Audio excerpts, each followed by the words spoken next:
లైఫ్లో ఎన్ని కష్టాలున్నా ఈ టెంపుల్కి వెళ్ళండి, పక్కా సొల్యూషన్స్ దొరుకుతాయి. ఈ టెంపుల్ బ్రిటిష్ కాలం నాటిది. టెంపుల్ 1960s జయలక్ష్మి అమ్మగారు నిర్మించారు. తెలంగాణలోనే పెద్ద నాగదేవత temple and most powerful temple కూడా. అండ్ టెంపుల్ లోపల ఆర్కిటెక్చర్ అయితే ఏన్షియంట్ ఆర్కిటెక్చర్ లాగా కనిపిస్తుంది. ఇక్కడ అమ్మవారు కోరికలు తీర్చడమే కాక సర్పదోషం ఇంకా ఎన్నో జాతక సమస్యలను తీరుస్తుందని భక్తులు నమ్ముతారు. గుడి లోపల చూస్తే గనక మనకి చుట్టూ గుడి హిస్టరీ గురించి కనిపిస్తుంది.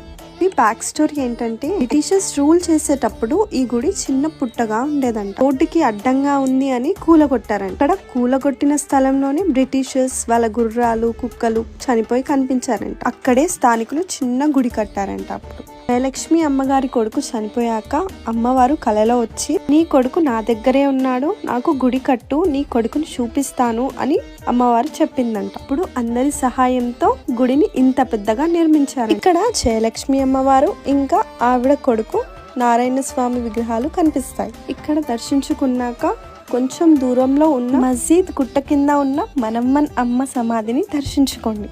ఇది చాలా మందికి తెలియదు. ఇక్కడ ఏం మొక్కినా జరుగుతాయని చాలా మంది భక్తులు నమ్ముతారు. లొకేషన్ కోసం కమెంట్ చేయండి.